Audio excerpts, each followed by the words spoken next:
Master Jet, ano ba maganda? Mag-reloan ng MPL Flex o hintayin ang expanded MPL kung sakaling man meron? Actually, ang tanong na po na ito ay hindi po natin masasagot, no? Kasi hindi po natin makukumpara itong existing ngayon na MPL Flex doon po sa inaasahan hinihintay pa na expanded MPL Flex.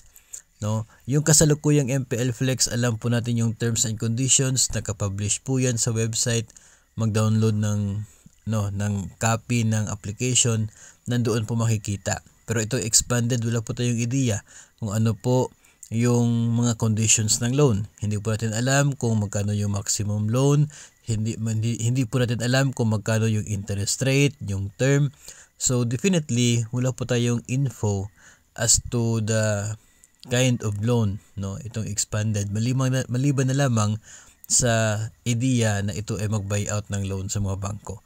Other than that, wala po tayong ideya, kaya hindi po natin maikukumpara itong MPL Flex doon po sa inaasahan hinihintay na expanded, no. So sa ngayon, kung atin pong titingnan, ay depende na po yan sa inyo pong need.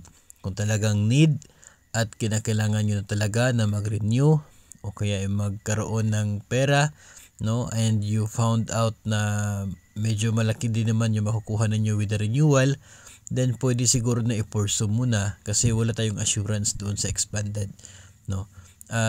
Ang assurance po na maibibigay ko sa inyo is that kapag magkakaroon na po ng terms and conditions expanded, if ever matutuloy ito, ay atin pong pag-usapan yan, and definitely magkakaroon tayo ng comparison sa MPL Flex ngayon at doon na rin sa expanded, if ever man po, no, na matutuloy yan at magiging available yung kanya pong terms and conditions.